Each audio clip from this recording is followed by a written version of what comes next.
Yeah, From 1 to 10, 10 being it's absolutely essential. The new mask with the red light therapy. 3 to 4. Really? I shouldn't buy it. A lot of marketing companies jump on the fact, and now you can get a tracker that actually tells you your biological age, and obviously none of them are accurate. When we were hunter-gatherers, it was inefficient for us to do any other movement beside hunting and gathering, so we were conditioned for that.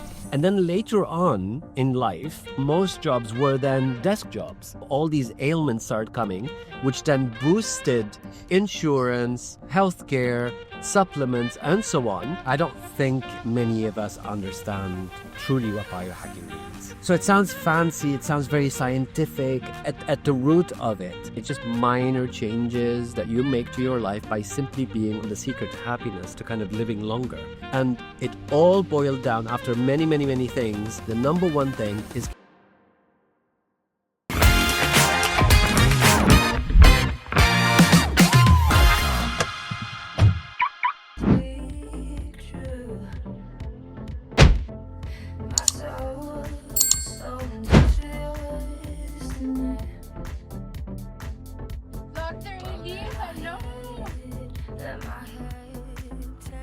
Good morning. Good morning. Thank you. What an amazing day.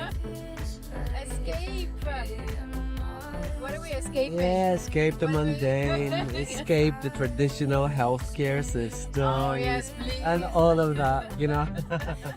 Lovely choice of songs. I love it. And I'm definitely using it in classes. That's for sure. Yeah, it's one of those that you want to hear again and again. Yeah. It's pretty cool. Thank you. Oh, I've started. Yeah. Dr. Elie, thank you for your time. Oh, it's my pleasure. Thank you so much. Yeah, thank you It's for having me. super early. I am a fan. Thank you. I'm a huge fan. Who is Dr. Elie? I think I'm still figuring that out. I think if anyone who claims that they know exactly who they Oh my are God, at any that's age, it's really hard. But what I try to do is work quite a bit on research, focusing on physical optimization, recovery, biohacking, just general non-invasive health practices, sort of promoting health and the true meaning of that word. So I have issues with calling healthcare the currently conceived healthcare meaning.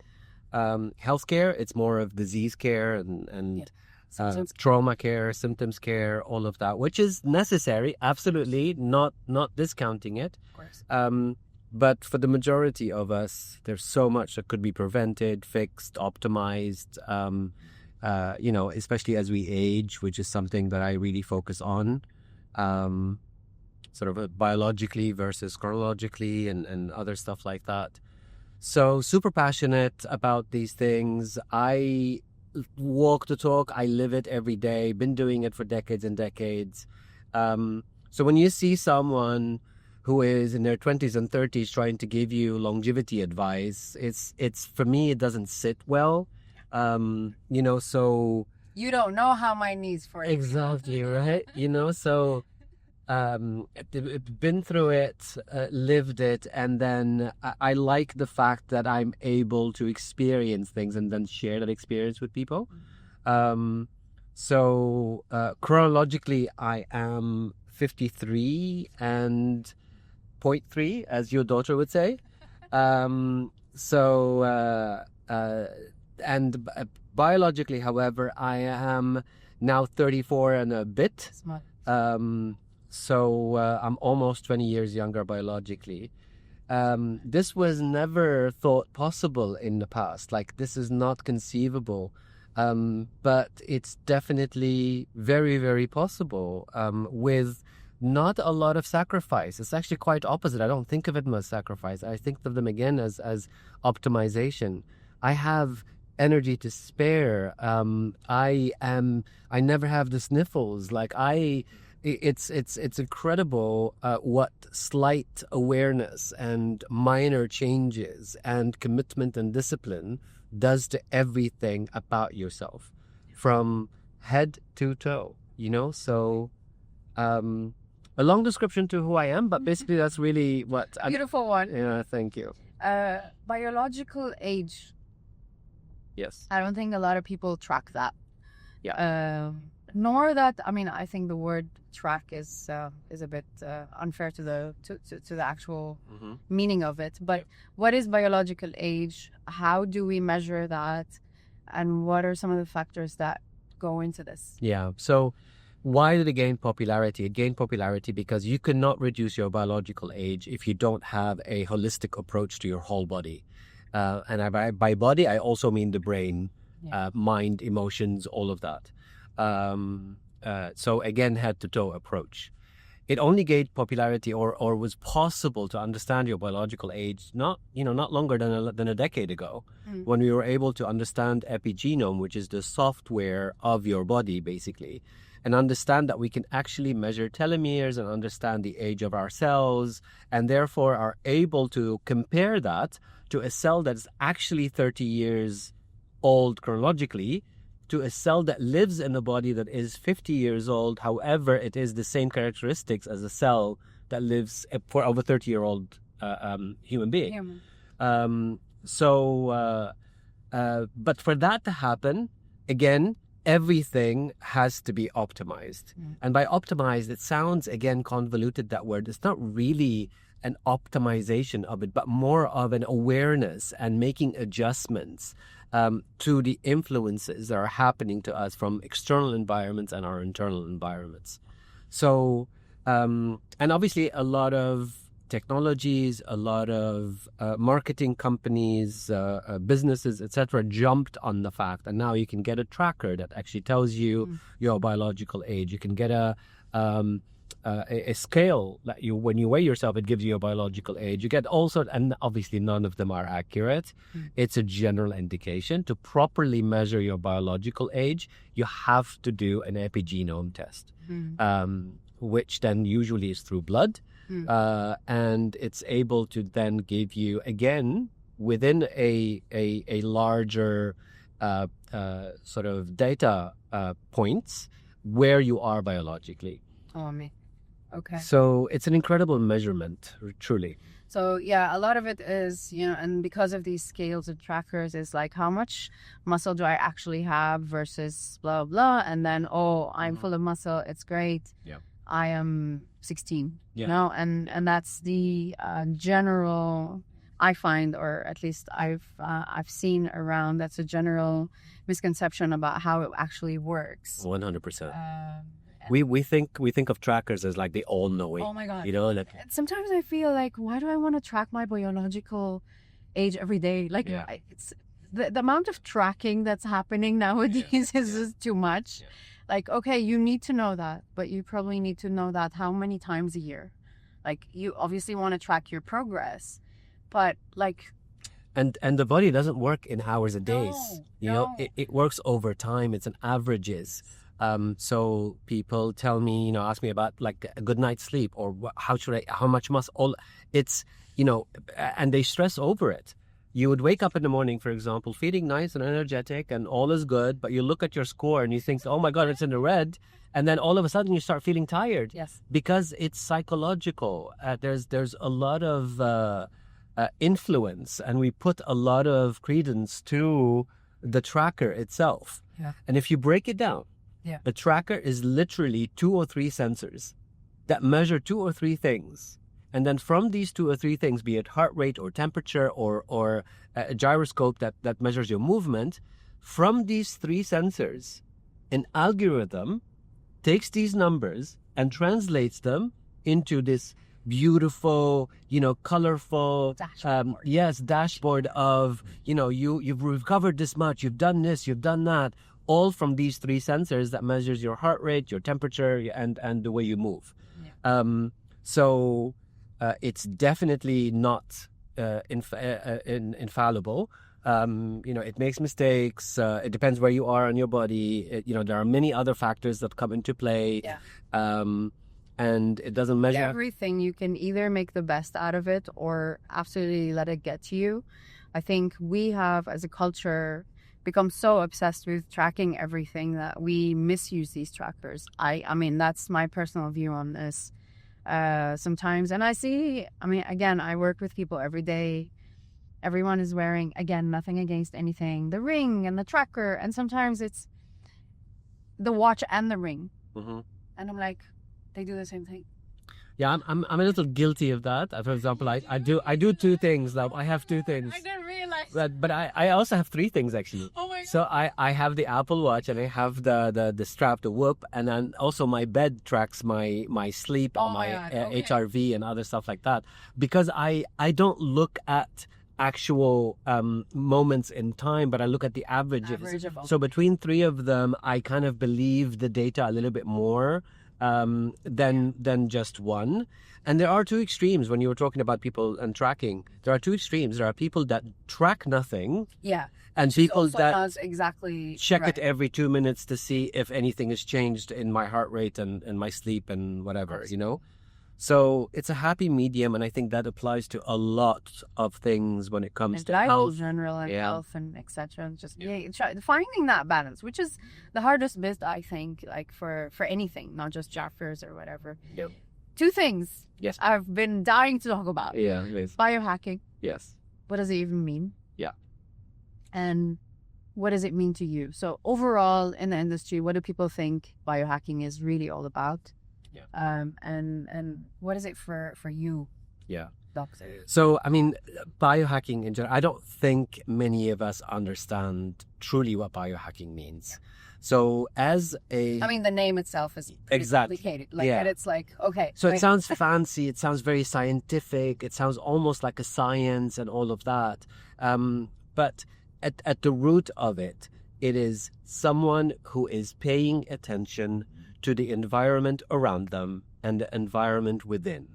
And as a result of that data, they make slight changes to make sure their body is optimized. So, for example, if I know, and this is something that doesn't require all of the time these fancy kind of gadgets.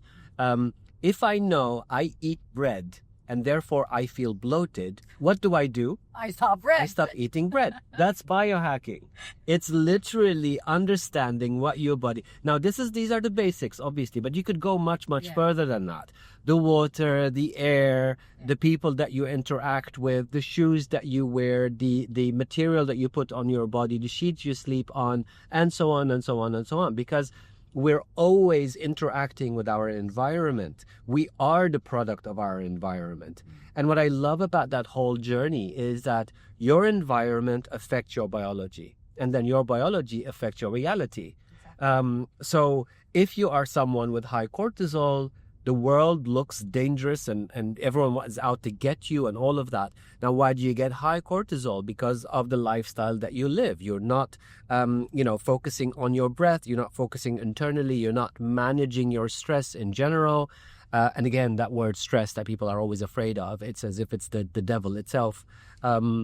Stress is not the enemy. No. So by understanding our environment, internally and externally. So when you eat something that doesn't agree with us, when we don't drink enough, when we over supplement, when we overeat, when all of these different things, and not being aware of the water that we're showering in, the stuff that we put our mouth, what we brush our teeth with, all of that different stuff. And it doesn't have to be daunting. It's just minor changes that you make to your life by simply being aware.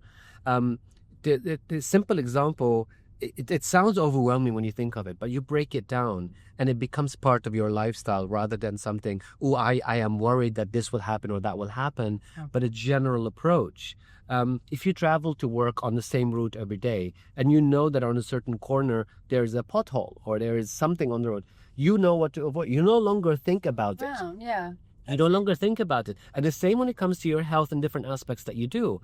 If you realize that the toothpaste that you're using is harmful for you, you no longer think about that. You just replace with something that you know is healthy for you, and that's it. So it's a constant tweaking that eventually sum up to someone who is healthier. The biology is stronger. Therefore, your reality becomes better for you. Your relationships with people become, and then it's a cycle. because when your reality is better, your cortisol is reduced. When your relationships are better, you're generally happier. If you're happier, you live longer, and so on and so on, you know? Yeah, it's a cycle. Yeah. So how do you help people figure that out? Like throughout your practice, how, like, is it a consultancy? Do people come to you and say, I want you to biohack me? Like, how does it work? Yes, actually they do. Yeah. They do. Yeah. I mean, more or less, but it's some people come in with a goal. Like they say, for example, I know I'm doing these things right. I kind of doing general exercising, all of that, but my sleep, I'm not able to figure it out. And then we walk through it, and we look at the possible culprits at not allowing the person to sleep optimally. And sometimes it could be something basic that they're missing, like the temperature, or the period before you go to sleep, or you're doing last thing of the day. Exactly, or toxins that you put into your body, or deficiencies in supplements such as magnesium or whatever. So we do it scientifically. The blood test shows us, full panel, shows us all sorts of things, and that's what I love about the times that we're living in right now, is that it's no longer guesswork, and the two merging, the science, the diagnostics, the traditional medicine mixing with us taking charge of that, especially with AI and all these wonderful tools that are able to help us to interpret things in seconds, has given us the power back to say, I refuse to wait for my body to break down one way or another, 100%. and then fill my body with chemicals, etc., that then break something else, and then the vicious cycle continues.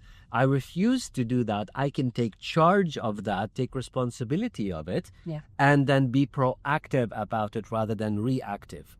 Wait or ignore certain symptoms, which is my, the worst thing. People do that.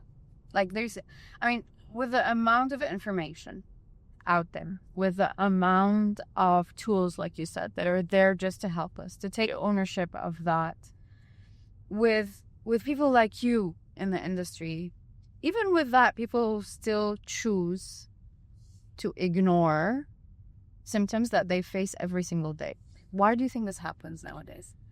So, unfortunately, the main reason that I found in people, it's the way they've prioritized their lives. So it's always an excuse where I'm overworked, I need to make money in order for this to happen, I have 3 kids to feed, I have this, I have that. And then they fail to realize immediately that all of this is an illusion if you do not have your health, So it's the foundation of all of that. When you're investing in something, you would look up every possible source of data for it. If you're buying a car, you would visit the showroom 10 times before you pick it. Your car is, spotless. You wash it every day. You make sure it's serviced at the right time. You don't wait for it to break down in order to take it to a mechanic. But when it comes to your body, that doesn't matter. Something doesn't feel right in my shoulder. Oh, that's okay. It could be something. Let me leave it. Until it breaks down, and then I run to the doctors thinking, I have lower back pain. Oh, it's just a little. It's not a big deal. Okay. If the car is making a funny sound... It's not a disc yet. Yeah. We hear this a lot, in my line, obviously. Yeah. Listen, it's not a disc, but it's so painful. Yes. I've been sitting on it for 3 years. Yeah. It'll go away by itself. Yeah, I don't change anything in my life. If I ignore it forever, it'll just go. Yes, exactly. Yeah, it's... I think we've been conditioned and programmed to not take care of ourselves. You have to understand, it's an industry, billions and billions of dollars. Like if you look at the supplements industry, if you look at healthcare, if you look at the way these are approached, and with modern life the way it is, where we become sedentary, And when you think of exercise, when you think of health in general, it's a relatively new concept. Just generally exercise didn't start in the 1970s and 1980s. Before that, people didn't really, and if you look at the history of actual physical movement, at one time in our human history, when we were hunter-gatherers, it was inefficient for us to do any other movement beside the ones that we would use for hunting and gathering, because if you waste that energy, you don't know when the next meal is coming. So we were conditioned for that. And then later on in life, as modern society began to come together, it was only the poor that needed to do labor, and therefore it was frowned upon to do any movement that are unnecessary, because if you're doing movement that are not necessary, it means you're someone who is a lower class. This is not. So it was also conditioned into us like that until after the Second World War, when all jobs or most jobs were then desk jobs. And then all these ailments started coming, which then boosted massively insurance, healthcare, supplements, and so on. That the movement or the exercising in general, be it gyms, be it Jane Fonda, if you remember, I've heard of her, right? Lover. Yeah. So the aerobic kind of movement, and begin to understand that movement is key. So we're still conditioned to thinking that unnecessary movement is not good for us, in a sense, in like subconsciously. I mean, we all know this now, but our body resists it because it's centuries versus decades of something thought of as either low class or unnecessary to all of a sudden becomes the most essential thing for our survival. But then obviously when you have industries that are not keen on it, because obviously, for whatever interests. Exactly. Whatever. So, and we're talking about massive industries, healthcare, insurance, and pharmaceuticals and supplements. That's the majority of any economy, So besides obviously debt and real estate, it's an uphill battle at times, and then these industries now are realizing that the wellness movement is so strong that they have to make a move into that. But there isn't as much money in it as there is in over supplementing 100%. Or healthcare or insurance or all of that stuff. So it's still not there. And what I strive to do is to make sure people understand that they can take charge of their own health. And the sum of it actually costs you far less in general over a lifetime if you take care of your health, going regularly to or being, a member of a club or Pilates or whatever it is. And making sure that you're making slight adjustments to your food, to the stuff that are non-toxic, to being aware of that, against paying expensive insurance rates, hospitals, healthcare, supplements that end up, expensive urine, and other stuff like that. It's in many cases just simple education. 100%. A lot of another thing that comes up when and I'm not sure if you have those conversations, is but these things are just innovative ways to kind of to help me recover or whatever, but what's the science proven evidence that lies into biohacking, and how do you, Dr. Elie, with all of your background, kind of bring evidence, bring science into something that just doesn't become a like a wellness trend as such? How do you bring it back to science? It's a daily struggle for me for that. So the number one thing that I do is that I work very, very hard on my ego, because when the ego is involved, the approach becomes very different, and it becomes very subjective and all of that. So getting the ego out of that and focusing truly on data, simple data, and sometimes the data doesn't have to be very quantifiable, meaning how I feel. How happy do I feel? How comfortable I am in my skin? How are my relationships with people? All of these different things kind of come into play. So with biohacking, because I mean, it applies the scientific method, meaning that you're able to, have an hypothesis. Say, for example, hydration is better for me. But what kind of hydration? Okay, so, and then I begin to experiment saying, all right, if I increase potassium and sodium, how does that my body feel? How does my muscle feel? Do I feel more energetic? Do I sleep better? How is my cognitive kind of energy? And all of these kind of brought together. So you follow a simple scientific method towards that. Now, again, just like anything where human nature comes into play and ego comes into play, then things starts to get a little bit out of control. From enemas to this, to that, to all sorts of crazy stuff that people want because they want to, again, the ego is involved. And they want to look or appear, be noticed.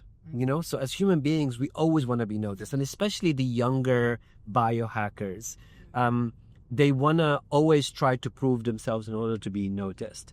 So I learned over the years that, if you put your ego aside, if you value or you focus truly on what is truly important, everything else just falls and happens the way that it should happen.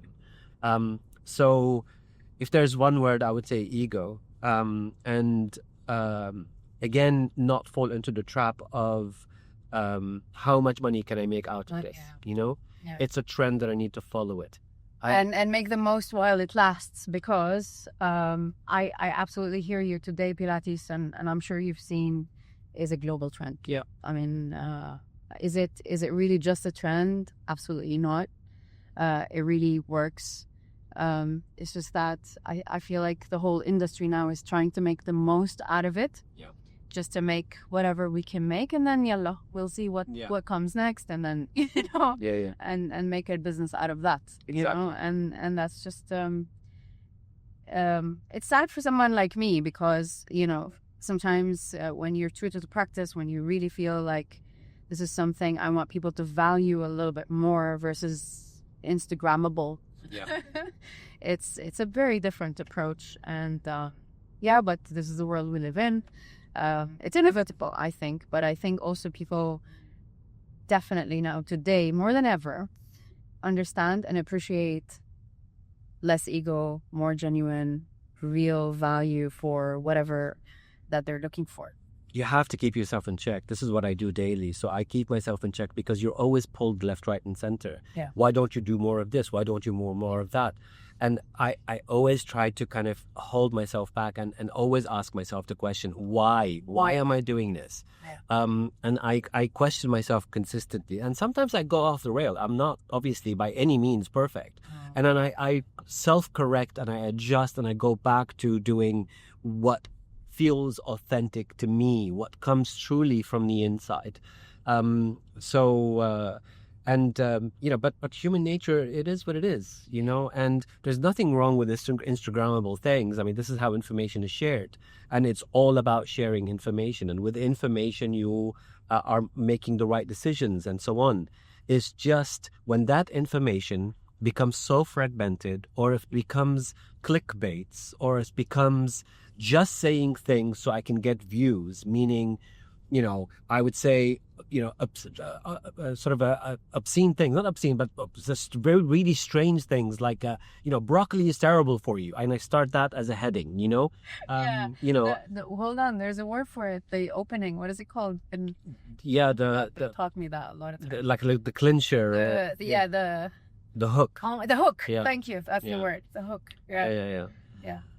So when that becomes the priority, especially when we're talking about health, if we're talking about fashion, shoes, makeup, all of that, it's okay. It's a little bit of fun. No one really takes it that seriously. But when you're talking about health, where you have teenagers, expecting mothers, people that have limited resources, and they need to invest that in what is really important for them. And there are others out there that are putting content only for the sake of content. That bothers me. Yeah. And I never want to be part of that. And therefore, I'm hoping that, the time that I've been here on earth has taught me some wisdom. I'm constantly kept in check by people around me.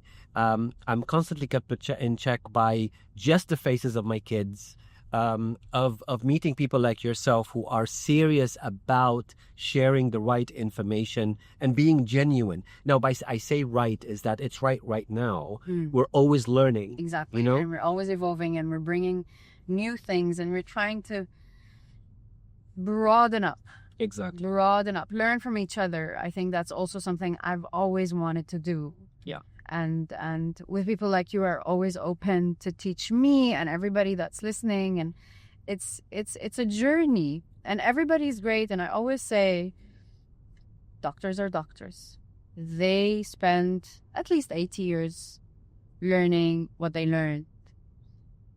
I mean, and sometimes, we can't blame a doctor for not sending somebody, and I always have this conversation with some people, not sending them to Pilates. They didn't. This doctor did not know Pilates. 20 years ago, you would walk into a doctor's office, and he would be having a cigarette in his ashtray, I've seen that. advising you not to smoke. So this is like we're talking about a few decades ago. Not even. Right? I think I've seen it So, like around 10 years. So it's not their fault. You will have an overweight doctor asking you to manage your weight. Yes. You would, and they're trained in a 100-year industry or school that teaches specifically how to sort out symptoms, injuries, traumas, and so on. Right? Yeah. So, I mean, obviously, many, many amazing physicians are making the shift forward, understanding that it's Putting holistic, extra time, functional. Yes, exactly. But it's very personal. Yeah. That doctor has to really fight for that time to Yes. bring that holistic Exactly. approach to their practice. I respect that. Again, I respect everyone. I appreciate everyone. Everyone, again, is trying to make everything possible to whatever they have been going through, their experiences, etc. But those that take it to another level, these are like, I love you so much.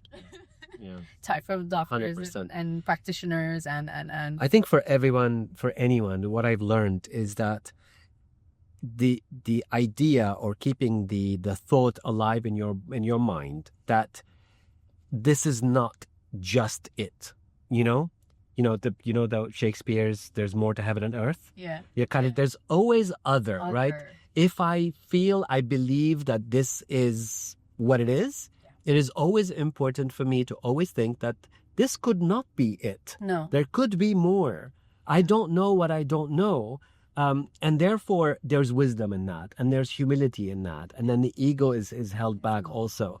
So if you go in as a physician and say, well, this is the right way and there's no other way, that's not the right approach as far as I'm concerned. As a biohacker, again, all physicians are bad? Absolutely not. It's quite the opposite. We're all trying to do our best within a system that not always prioritize the right things, between what human nature is like, between what the economics are like, between what is traditionally thought as okay, what traditionally thought that was, tried and tested, and so on, so Yeah. yeah, it's an interesting time for sure. Very, very. We're going to play a little game. Yes. Oh, uh-oh. Oh. So, Yes. we're going to rate Mm-hmm. certain things that I'm going to call out for you. Ooh, I love that. Yeah. From 1 to 10. Yeah, sure. 1 being, it's just a trend. Yeah. 10 being, it's absolutely essential. 100%. Right. I love that Okay. game. Yeah. So, the first one, electrolytes. Yeah. 1 to 10. So this is not an easy answer. So I'm just add a little thing. I'm gonna add a little thing. Allow me. Hold on. 1 to 10. Yeah. Okay. Fine. So I would say 7 or 8. 7 or 8. However, I wouldn't go. Let me just. Okay, go for it. Yeah. I wouldn't go for the trendy colors. Electrolytes are much simpler. Yeah. Than it is. Potassium, sodium, and that's it. Okay. Okay. Sorry. Awesome. No. The Instagram stuff. This is supposed to be like 7. Okay. 6. Okay. Let's do that. Okay. Sorry. I'll do it. Ice bath. 5. Okay. Red light therapy. 7 or 8. Sauna. 9 or 10. The new mask with the red light therapy. 3 to 4. Really? I shouldn't buy it? We said 1 to 10. Okay. Sorry. Okay, what else? What else can we rate? Oh my god, I forgot. Hydrogen water? Have you heard of that? Hydrogen water, yeah. Hydrogen water, 1 to 10. 5 to 6. Again? Oh my god. Pilates.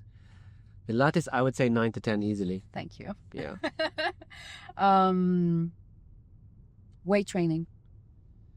I would say 10. Essential. Yeah, 100%. The chambers. Hyperbaric chambers? Yeah. Yeah, so hyperbaric chambers, I would say 8 to 9. Nice. Mhm. Okay, these things work. Yeah. The compression. 8 to 9. 8 to 9. Mm-hmm. Warm broth. 8 to 9. You chose like the left of the really good I 3 at the end. did, Yeah, yeah. I love them. Yeah. And what else? Mouth tape. Mouth tape. Yeah. I'm really considering this. Yeah. So this one, I'll give you the rating, but we'll talk about it a little bit. Okay. Okay. All right. So mouth tape, I would say 6 to 7. Really? Yeah. Because it's not for everyone. Not everyone is comfortable with mouth taping. Freaked me out, by yeah, the way. exactly. So it takes a little something getting used to. But there is scientific evidence that breathing from your nose adds a more humidity, which means it's much better for your brain. Obviously filters and all of that, and it helps to regulate your cortisol. So while sleeping, if you're able to breathe only from your nose, it's incredible for your health and for your general stress. Yeah. Absolutely. Yeah. Yeah, so you can there are other things. Well, we Yeah. could talk about that later though. We won't tell everyone. Okay. Yeah. Maybe another podcast. I don't know. Just about mouth tapes. Sleep. Sleep is without a doubt a 10 over 10. Right. Tell me a little bit, and we're done with the ratings. Yeah. Quality versus quantity Exactly. when it comes to sleep, yeah? That's exactly where I'm coming to. Okay, good. It's not the number of hours. No. Because that's what we track. Yeah, exactly. So 6 hours of restful sleep is much, much better than 8 hours of tossing and turning. So not the length of sleep, it is the number of deep sleep cycle that you're getting. How many people that you see on a daily basis have issues sleeping? Almost everyone. And almost everyone thinks that their sleep is good. I do. Yeah. But I'm too scared to come to you now. Yes. Like, oh my God. Yeah.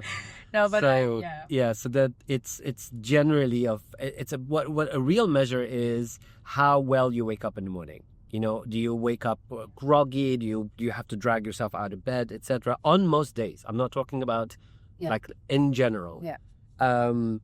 And how well optimized you are. That means the air that you're breathing while you're sleeping, which is super important. The temperature in your room. Do you prioritize your mattress, your pillow? Yeah.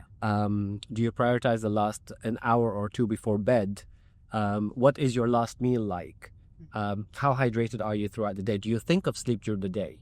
You know? Yeah. So even just priming yourself during the day about the quality of sleep that I'm expecting from my body this evening makes such a change. But also, what is super important is that when first thing in the morning, it is a great morning starts the night before. You've heard that before, right? Yeah. So, but also a great night's sleep starts in the morning. So when you wake up in the morning and you see light for the first time, that actually signals to your body that my day has started. Remember our ancestors, you know? This is where they were able to do a lot of their chores, all of their labors, etc. So we're conditioned. We know that our emotions, our thoughts, our environment actually can change our DNA. We know this for a fact now through epigenome. So it's encoded in us. So seeing light in the morning as first thing, it actually helps you to get a good night's sleep. We can have a whole podcast on blackout curtains. Yes. Like, yeah. we could totally have Just darkness, quietness. all the time. And we live different. Unfortunately. We live very, very different. Well, because again, it's very similar to what we were talking about when it comes to physical movement. Because in our culture, in this part of the world specifically, fair skin is a sign of wealth and health and all of that. And therefore, we stay away from the sun as if it is the plague. But also because it's hot, it's always there, and obviously there are issues with skin cancers and things like that. But these are hyped a lot more than the benefits of vitamin D, the benefits of exposure to light, all of the wonderful things. And red light is not man-made. It is something that occurs in nature that was replicated by man. So light that we get from the sun is anti-inflammatory, is collagen producing, is vitamin producing in the body. It is circadian rhythm resetting, and all of these wonderful things. Eye health, hair health, skin health, bone health, joint health. Everything is attributed to light. We are a product of our environment. Our environment, 100%. Aging and supplements. Mm-hmm. Yeah, that's a hot topic. I love talking about the more supplements I take, the less I will age and I will look great. Yeah. That's No. I'm sure you hear this a lot, but no. Let's start by, what's this one supplement you want people to stop taking in general? I mean, of course, fat burners. Oh, stop taking fat burners. I did this to myself. Yeah. I think 25 years ago. Yeah. When they started. I'm not going to go to Ozempic and Mounjaros and all of that. We won't go into that because that's a much bigger, whole different thing. But if I were to just to be the basic stuff that are accessible for most people, fat burners, please do not take them anymore. They contain caffeine, they contain all sorts of things, and the short-term benefit versus the long-term effects is just simply not worth it.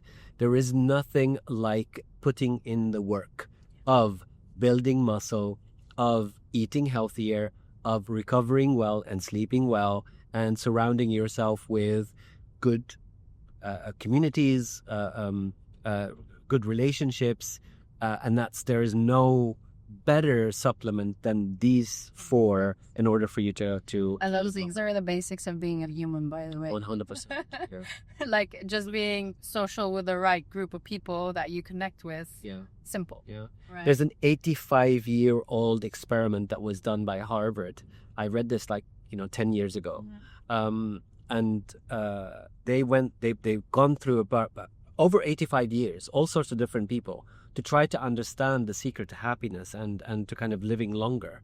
And it all boiled down, after many things, it all boiled down. The number one thing is community, is being part of a loving, trustful relationship. Yes, it's incredible. 100%. And I'm very delighted to see that these things are coming back nowadays. I mean, we have lost a lot of communal work, communal importance. Yep.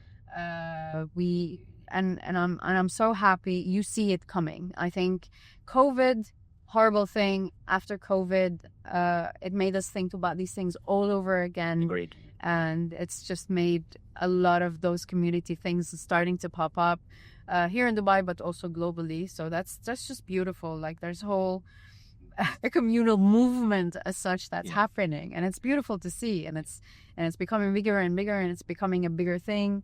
So it's amazing. So there's no deficiency or scarcity of actual communities around you. You just have to look for the one that you kind of agree to, connect to, and works for you, and you feel happier, more supported as such, etc. So you just have to be open with it. You have just to open for it. Yeah. And understand or remember the oneness of us all. There is no separation. Separation is an illusion. We are each other. We are made of the same stuff. Whatever we do affects everyone else. We, instead of thinking just with our limited view where we think is around us, we influence everyone everywhere, and we are part of the same thing. We are literally floating and hurtling in a void and space at the moment. The Earth is right now spinning at 1,700 kilometers per hour, where we are right now, where we're standing. It's incredible when you think of that. We are all part of the same thing, and understanding that, and I think COVID contributed to that, because all of a sudden people realize, what does it mean to be away from each other, from not having trust, support, and human nature is incredible when it wants to apply itself on the right things. So, and then obviously keeping our egos in check, and me versus you, or that sort of imaginary separation between us. man versus woman, Westerner versus Easterner, all of white, black, yellow, like all of that stuff is just crazy what the ego and the mind puts together for animosity and for negativity, which then again starts another vicious cycle. Yeah. So going inside, understanding oneness, understanding that we are all, everything that we do affects each other, and every person that you meet and see is you. Yeah. What is the most effective quick win biohack you can give us today? I know it's not that simple, but a quick fix. I would say breath work. Yeah. Yeah, I would say breath work for sure. It just works on so many different levels. Thank you for saying that. Thank you for choosing mentally, physically, gut health, all sorts of things. We don't know how to breathe. Yep. Simple. Yeah. So I would say breath work. So include it into your day as you're driving in the car, as you're talking to your kids, as you are just sitting on your desk in the morning, as you leave in the evening, as you enter the gym, as you leave the gym, as you're sitting in a sauna. There's all of that wonderful stuff. Go back to the basics. The basics are key. Stay hydrated. Drink 2 liters. Drink 4 liters. Your body weight times 10. Your body weight times 4. Yeah. What is hydrated? How much is hydrated? So let me give you a few really simple kind of things to keep in mind. So the science tells us 2.7 liters for women, and 3.7 liters for men. That's total hydration, meaning not just the water that you drink, meaning all of the foods, the teas, the whatever juices that you have throughout the day. Okay? So that's what the science tells us. However, it's only an indication. It means that if you live in a hot climate, that goes out the window. If you're an active person, it goes out the window. Certain times of the month, that goes out of the window. And all sorts of things that kind of apply. So what is the real measure? The real measure is that, first of all, water alone is not hydration. Water and electrolytes is hydration. Mineral water is key. If you cannot have mineral water, then add electrolytes. That's one. 2, your pee needs to be light yellow. Dark yellow, you are dehydrated. White, you are overhydrated. And they're both bad for you. Overhydration, underhydration are bad. Just like everything in life, moderation is key. So keep track. And again, it's not about a single day. Over time, is your pee light yellow, dark yellow, or white? You will know if you're hydrated. enough. One question I ask every single guest that comes here. Okay. Give me one health advice. Fave one. If there is one truly, truly meaningful and impactful thing that you can work on that most likely you have ignored, like most people, like me, like everyone almost that I meet, is explore your trauma. Look into that and see what you need to release. What is holding you back? And not necessarily physically holding you back, but in general, you to be more open to others, to be more understanding, to have more control of your ego, to understand why certain things hurt you and certain things don't, why you react in a certain way.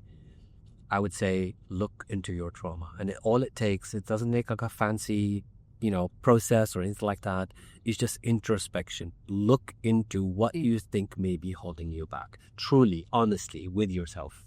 100%. Oh my God, I love that, because that's where it all starts. Yeah, we don't go and take care of our health because of that. Exactly. We don't get great at our careers because of that. We stop ourselves. It's that fear. It's that trauma. Yes, thank you.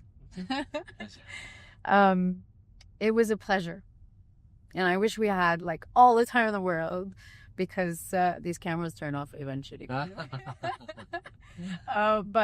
it's like I haven't felt like I had enough of Dr. Elie today, so I know there's so much we can talk about. But last one, and this is very personal. Should I buy the mask or not? The red light thing. Will you commit to it? Yeah, when I commit, I commit. Okay, and why do you think you need it? It's these little thin lines. Okay. Then It's all aesthetic. Like for yeah. I know that's very shallow, but it's all aesthetic. I would recommend more of a panel than a face mask. More of a panel than a face. Yeah. Okay. So when you look at the face mask and you look at the LED lights inside of it are so small, they're closer to your skin, all of that. Okay. They need to be of really good quality. They need to be medical grade in order for them to do the work. And you need to put in the time for it for at least 20 to 30 minutes every day. If you're able to do something for your whole body sitting in front of a panel, the LED lights are bigger, you get greater approach, and you need to look for something that is between 630 to 850 Newton meter light in order for it to make the effect. That's what science tells us. It tells us that these frequencies are the ones that are most beneficial for us. So, simple answer, I prefer to have a panel and scent in front of it because then I'm getting a much greater benefit, but also my face is getting. And also, again, that is not just for the aesthetics. It's more for my joints, for my bones, for everything else. So everything is better. Got it. Okay. No, including eye health, hair, and all of that. Okay. No. Face mask is for practicality. Yeah. You could be having it and doing something else. You could be, so it's practical in that sense. But at the end of the day, it's a tool. Yeah. So if you're gonna go if you have one, like you have 100 dirhams you need to spend on one thing for red light, I wouldn't go for a mask unless, as I said, the priority here for you is practicality, meaning that you want to work at the same time, you want to do whatever. For me, that's not ideal. I would rather sit in front of a panel and give it the time because the healing is then multiplied because you are aware of it and not doing it passively, So by actually sitting in front of something and realizing that you're doing something good for you, it actually multiplies the goodness of it, Yeah, 100%. One thing I actually always wanted to talk about, and very quickly, your program, Limitless Human. How does that work? Is it like a workout program or biohacking and workouts? It's a head to toe. So we start with biomarkers at the beginning, and based on that, we build then a program. And by the way, I have physicians with me that work with that. So I'm not against. I'm actually, my chief medical advisor is someone who is an integrative medicine person, and it starts with biomarkers. So we do genome, epigenome, biomarkers. Microbiome. We do blood. We do VO2 max. We do quite a few things, and based on that, we put a program that is holistic. So I do even adjustments. I look at their posture because that could stop you from exercising. We look at emotional state, general markers as far as, skin health, eye health, sleep disruption. And then the program is then a workout, nutritional, supplemental, and then recovery, which is an integral part of the program. And then they get a regular assessment throughout the month. It's a subscription-based thing. Okay. Very affordable. I didn't want to do something that is typical of the region, where it's unattainable for most people. It's no more than you would spend going to a doctor once or twice a month. But it's a holistic approach to everything. And you have access to me on WhatsApp. And then you have one consultation with me per month too, as well as consultation with other doctors and access to other stuff. So it's a very, very unique program that is meant to kind of for the majority of us rather than keeping longevity and health for the elite that could spend, tens of thousands of dirhams, Yeah. So the health is not exclusive. Dr. Elie Amjad, thank you. Tell us if you want more of this. Dr. Elie, can we talk about you starting your podcast soon? Oh, yeah. So people have to kind of watch out for that. Yes. And look forward to that. I personally look forward to that. And it's going to be different and unique in its own ways. And talk to you soon, I guess. I so look forward to it. I'm looking forward to coming and doing some Pilates with you. Yes, please. And I'll come for the panel. Amazing, yeah. You'll be amazed. I've never tried the panel. Yeah, I'll send you one. I'll have to try this. It's and make it a routine. To be honest, I think I want to build that discipline personally. But yeah. Great. Thank you. Amazing.